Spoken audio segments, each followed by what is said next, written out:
C'est l'heure de l'information, le journal magazine avec Steve Nadjar. Steve, bonjour. Bonjour Philippe, bonjour à tous, merci de nous rejoindre pour cette demi-heure d'actualité et de décryptage. À la une de cette édition, la crise au Moyen-Orient, 3 jours après l'élimination du général iranien Qassem Soleimani par les États-Unis. Les deux États rivalisent désormais de menaces alors qu'une réunion extraordinaire des pays de l'OTAN a lieu aujourd'hui. Nous serons tout à l'heure avec le spécialiste militaire d'I24 News, Mathias Inbar. L'émotion en Israël après la mort d'un couple bloqué dans un ascenseur à Tel Aviv après les intempéries. Et puis en France, nous reviendrons sur la manifestation hier appelant à un procès du tueur de Sarah Halimi. Puis enfin, J-1 avant la réunion à Matignon entre Édouard Philippe et les partenaires sociaux pour tenter de trouver une sortie de crise sur le projet de réforme des retraites. Radio J. Une réunion extraordinaire de l'OTAN se tient donc aujourd'hui, 72 heures après les frappes ciblées américaines contre Qassem Soleimani. Le chef de la force d'élite Al-Quds des gardiens de la révolution est mort dans ces frappes à Bagdad, vendredi dans la nuit, aux côtés notamment du numéro 2 des unités de mobilisation populaire irakienne Abu Mahdi al-Mohandis. Samedi, l'Organisation Atlantique avait déjà annoncé la suspension de ses opérations d'entraînement en Irak. Sur le terrain, une marée humaine a rendu hommage hier au général iranien dans sa ville natale de Havaz, avant de voir la dépouille du général rejoindre Mashhad dans le nord-est du pays. Et puis ce matin, c'est le guide suprême iranien Ali Khamenei qui a prononcé une prière à l'université de Téhéran devant le cercueil de celui qui était considéré jusque-là comme l'architecte de la politique d'influence et de déstabilisation de Téhéran au Moyen-Orient. Autour de Khamenei, les principaux responsables de l'appareil militaire iranien. Dehors, la foule appelée à la vengeance. Mort à l'Amérique, mort à Israël, pouvait-on entendre dans les rues. Alors, que peut-il se passer maintenant ? Le président américain Donald Trump menace d'une riposte majeure si l'Iran décidait de représailles à la frappe contre Soleimani. Le nouveau chef de la force Al-Quds a précisé de son côté ses nouveaux objectifs, aboutir au retrait américain de la région. Et puis hier, c'est le leader du Hezbollah libanais, Hassan Nasrallah, qui a pris la parole et s'est montré menaçant. On l'écoute. Les bases militaires américaines, les navires militaires américains, chaque officier et soldat américain dans notre région, dans notre pays et sur notre territoire, l'armée américaine les a tués, c'est elle qui en payera le prix. L'Iran se prépare donc vraisemblablement à riposter à l'élimination de Qassem Soleimani. Les alliés des Américains au Proche-Orient ont renforcé leur vigilance, même si Israël est déjà engagé sur le terrain contre les forces iraniennes. Correspondance à Jérusalem de Pascal Zonshine. C'est en 2018 que la confrontation directe entre l'Iran et Israël a réellement commencé. Le 10 février 2018, un drone iranien pénètre dans l'espace aérien d'Israël avant d'être abattu par un hélicoptère de Tsahal. Israël riposte aussitôt en envoyant son aviation détruire le lanceur situé sur la base T4 en Syrie. Lors du vol de retour, un chasseur bombardier F-16 israélien est accroché par la défense aérienne syrienne qui l'atteint d'un tir de missile. L'équipage parvient heureusement à s'éjecter avant que l'appareil ne... Tsahal répond par des frappes sur une douzaine de positions syriennes et iraniennes en Syrie. C'est jusqu'à présent l'incident le plus grave impliquant frontalement l'Iran et Israël et initié par les Iraniens. Dans les mois qui ont suivi, l'aviation israélienne a continué à frapper des objectifs iraniens en Syrie, sans toujours en revendiquer la paternité, mais sans émettre non plus de démenti quand les opérations lui étaient attribuées. En avril 2018, au moins 2 raids ont visé des arsenaux iraniens déployés en Syrie, abritant des drones, des batteries de défense aérienne et des missiles sol-sol, au moins 200 selon des sources mentionnées à l'époque par le New York Times. Début mai 2018, la force Al-Quds, commandée par le défunt Qassem Soleimani, tire dans la nuit depuis le sud de la Syrie plus d'une vingtaine de roquettes contre le Golan. 4 sont interceptées par dôme de fer. Tsahal répond le lendemain par des frappes massives contre la force iranienne en Syrie, détruisant des bases, des arsenaux, des centres logistiques et de surveillance, des lanceurs et même plusieurs batteries de la défense aérienne syrienne qui étaient entrées en action contre les appareils israéliens. En septembre 2018, Tsahal lance une opération sur Latakia, Homs et Tartus. Objectif, des cargaisons de missiles de haute précision qui devaient être acheminées vers le Liban pour le compte de l'Iran et du Hezbollah. C'est lors de ce raid que la défense aérienne syrienne avait abattu par erreur un appareil militaire russe, tuant ses 15 membres d'équipage. Bien qu'Israël ne soit pas responsable, l'incident avait entraîné un sérieux refroidissement diplomatique entre Moscou et Jérusalem. En août 2019, l'armée israélienne a visé et neutralisé un détachement de miliciens d'Al-Quds et du Hezbollah qui s'apprêtait à tirer des drones armés contre Israël depuis le Golan syrien. Et le 19 novembre, 4 roquettes tirées depuis la frontière syrienne vers le nord du Golan ont été interceptées par dôme de fer. Le lendemain, l'aviation de Tsahal frappait des objectifs de la force Al-Quds et de l'armée syrienne. Si les opérations israéliennes continuent donc en Syrie, leur rayon d'action s'est récemment élargi à l'Irak. Au cours de l'été, au moins 2 raids attribués à Israël ont détruit des bases de missiles balistiques iraniens en Irak, faisant plusieurs dizaines de tués dans les rangs des soldats iraniens. Pour Tsahal, la confrontation avec l'Iran est donc bel et bien devenue une réalité. Bonjour Mathias Inbar. Bonjour Steve Nanar. Merci d'avoir accepté notre invitation. Vous êtes journaliste et spécialiste des questions militaires sur I24 News. Mathias Inbar, comment l'état-major israélien évalue-t-il les conséquences possibles de l'élimination de Qassem Soleimani, mais pour l'État d'Israël ?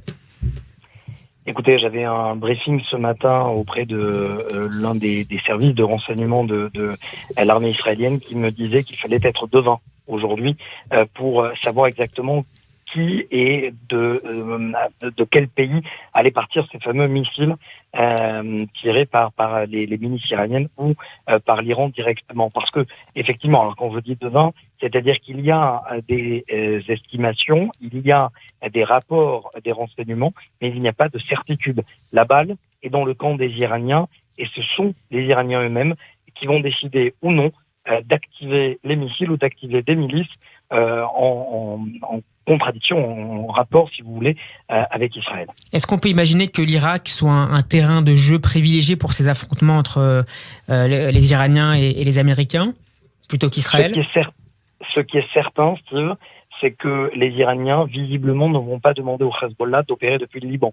Parce que le Liban est toujours, même s'il y a un nouveau Premier ministre, en crise sociale, crise politique, crise économique, et que le Hezbollah ne voudra pas, encore une fois, s'attirer la foudre de la population si jamais le Hezbollah déclenche une opération depuis le Liban, comme il l'avait fait d'ailleurs en 2006.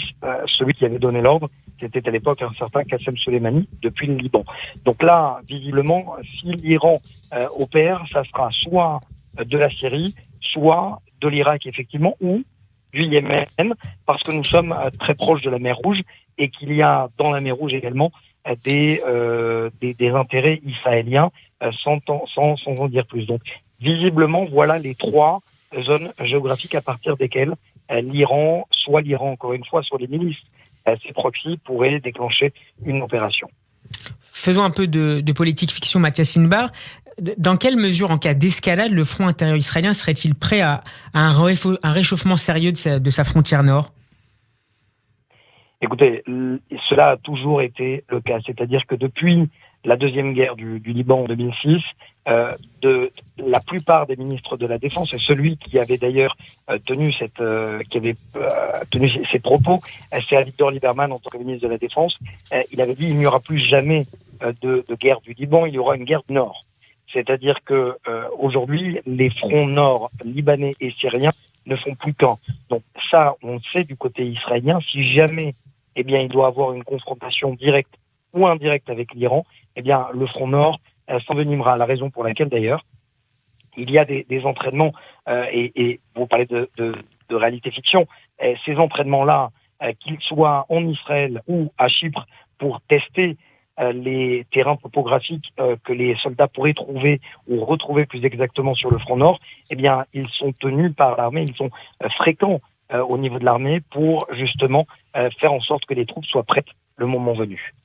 Et les civils, je parlais du front intérieur, les civils... Le front intérieur, vous parlez des civils. Alors la défense passive. La défense passive, il faut le savoir. Personne n'est capable aujourd'hui de savoir quelle sera la réaction des civils. Tout simplement, et je vous explique pourquoi. Parce que ce qui est en train de se passer, effectivement, et les Israéliens ont l'habitude de connaître ce type de crise ou de violence, de round de violence, principalement dans le sud.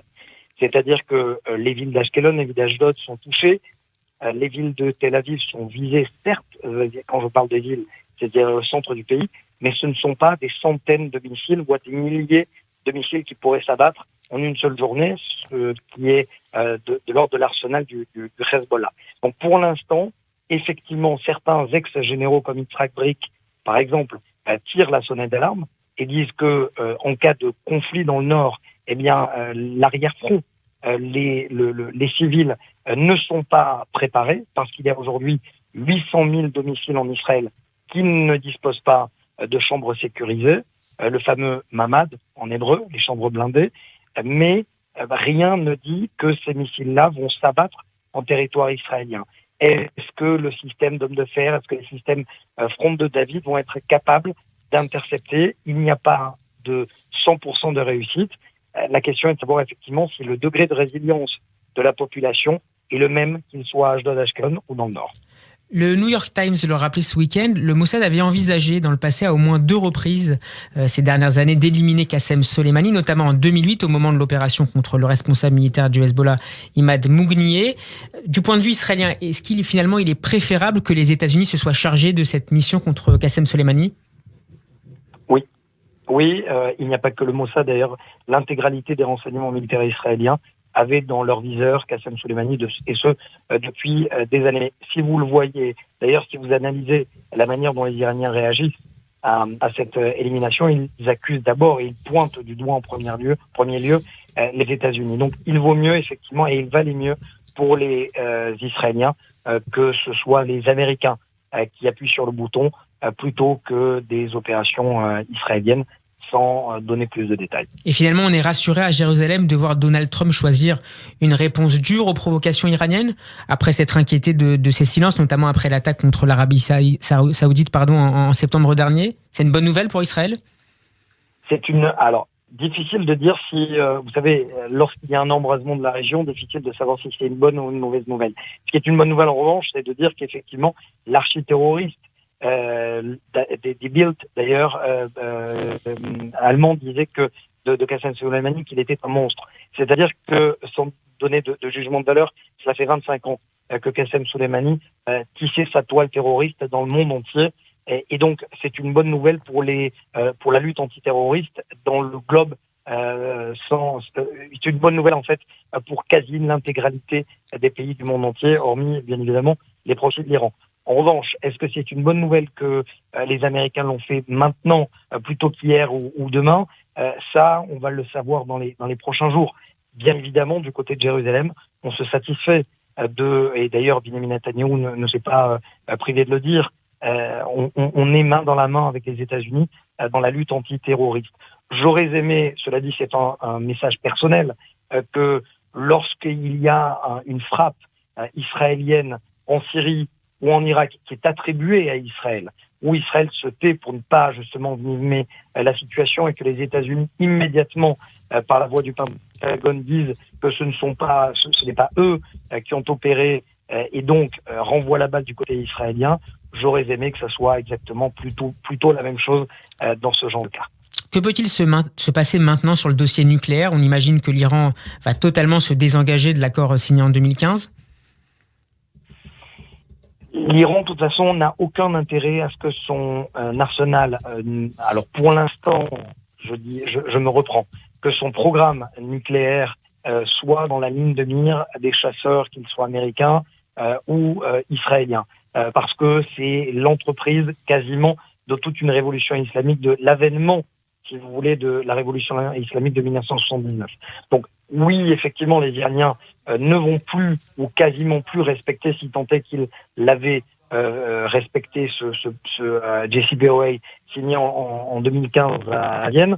La question est de savoir effectivement, est-ce qu'ils vont aller jusqu'à la limite, c'est-à-dire ce qu'on appelle en anglais no back zone, c'est-à-dire que finalement ils seraient au seuil de l'arme nucléaire. Cela voudrait dire finalement qu'ils attirent une opération quasiment immédiate de la part de la communauté internationale ou alors des États-Unis et d'Israël. Ça, il va falloir effectivement être particulièrement prudent, notamment dans les centrales de plutonium, notamment. Merci beaucoup Mathias Inbar d'avoir été mon invité. Je rappelle que vous êtes journaliste et spécialiste des questions militaires sur I24 News. À très bientôt sur Radio J. À très bientôt. On marque une page de publicité, on se retrouve dans un instant pour la deuxième partie du Journal Magazine. On continue à développer ce dossier de la crise au Moyen-Orient et des tensions entre Washington et Téhéran. Ce matin, l'ancien ambassadeur israélien en France, Avi Pazner, était l'invité de Radio J. Et Serge Ajdenberg lui a notamment demandé quel était le message que Donald Trump avait cherché à envoyer à l'Iran avec l'élimination de Qassem Soleimani. On écoute tout de suite la réponse d'Avi Pazner. Et aussi montrer à tous ceux qui pensaient que l'Amérique avait quitté le Moyen-Orient qu'ils se sont lourdement trompés. Et vous rappelez, Serge, lorsque Trump a décidé de retirer ses troupes de la Syrie du Nord et de les redéployer en Syrie d'ailleurs, dans l'est de la Syrie et en Irak. Et tout le monde a cru que voilà, les États-Unis quittent le Moyen-Orient et la laissent complètement à la Russie, à l'Iran et aux pays de la région. Et nous, évidemment, on a très mal pris cette décision américaine qui, maintenant, dans une perspective d'un peu de temps, nous comprenons que c'était plutôt une décision prise dans le cadre des relations entre les États-Unis et la Turquie, une décision prise face aux vœux d'Erdogan de combattre les Kurdes du nord de la Syrie. C'était une erreur, évidemment. Mais cette erreur avait donné à penser que l'Amérique se désintéressait du Moyen-Orient et donc qu'Israël restait seul en face de l'Iran. Et maintenant, nous voyons que ce n'est pas le cas. Premièrement, les Américains ont envoyé comme renfort 5000 soldats dans tout le Moyen-Orient, pas seulement en Irak. Et ils ont montré que, oui, ils sont capables d'aller chercher tous les ennemis de l'Amérique là où ils se trouvent, de les chercher et de les liquider. Et surtout, ils ont envoyé un message à l'Iran parce que hier, déjà, l'Iran a annoncé qu'elle allait continuer à enrichir l'uranium sans aucune contrainte qui était dans le passé, dans cet accord qui avait été passé entre l'Europe, les États-Unis et l'Iran. Donc, ils vont enrichir sans aucune limite, sans aucune contrainte. Et là, Trump a clairement déclaré que si l'Iran prenait des actions punitives contre les États-Unis ont déjà dans leur mire 52 objectifs. 52 objectifs en Iran qui sont d'une portée stratégique importante. Donc, ça veut peut-être dire que si les Iraniens attaquent les États-Unis, je ne parle pas d'une guerre générale, mais réagissent à ce qui s'est passé il y a 2 ou 3 jours, il est très possible que les Américains bombardent aussi des sites nucléaires iraniens. Donc, la situation peut se dégrader et ça dépendra de la réaction iranienne. S'il y a une réaction que Trump considère comme une attaque contre des intérêts vitaux des États-Unis, cela pourrait facilement donner lieu à une confrontation entre ces deux pays. Évidemment, il faudra considérer alors quelle est la place d'Israël dans tout cela. Il y a une possibilité, aujourd'hui elle paraît pas immense, mais il y a une possibilité que les Iraniens, en représailles, puissent attaquer Israël ou directement ou par l'entremise de leur organisation implantée dans le Moyen-Orient, comme le Hezbollah au Liban. Mais nous n'en sommes pas là. Je crois que les Iraniens feraient bien de se montrer très prudents à l'égard des États-Unis en planifiant leur réponse, parce qu'une réponse qui peut paraître excessive ou hors proportion aux États-Unis peut amener à des conséquences tragiques pour l'Iran même. Politique israélienne avec cette déclaration fracassante du président de l'État d'Israël tout à l'heure. Reuven Rivlin s'exprimait lors d'une conférence organisée à l'occasion du 80e anniversaire du quotidien Yediot Aharonot. « Je n'aurais pas cru que Netanyahou demanderait l'immunité », a déclaré Reuven Rivlin.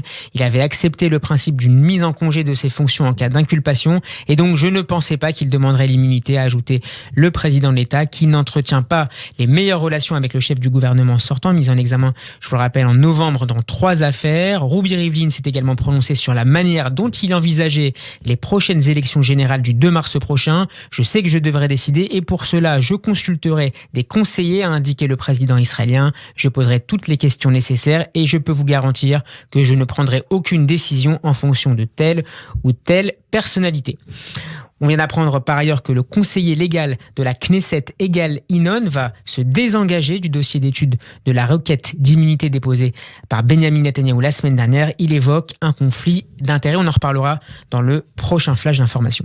Le reste de l'actualité avec Gabriel Attal. Bonjour Gabriel. Bonjour Steve. Le zoo biblique de Jérusalem a apporté son aide à l'Australie alors que des dizaines d'incendies ravagent le pays. Il fera don de fournitures médicales vétérinaires destinées à être utilisées dans la région d'East Gippsland à Victoria, rapporté hier le Jerusalem Post. Les articles comprendront des crèmes anti-brûlure, des aliments d'allaitement, des vaporisateurs pour plaies et des concentrés d'hydratation. De son côté, la France a également proposé son aide. Emmanuel Macron a déclaré hier « J'ai appelé le Premier ministre australien Scott Morrison pour offrir notre aide opérationnelle immédiate pour lutter contre les feux, protéger la population et préserver la biodiversité ». L'autre actualité en Israël, ce sont les conséquences dramatiques des pluies diluviennes dans le pays le week-end dernier. Un couple est mort, piégé dans un ascenseur à Tel Aviv.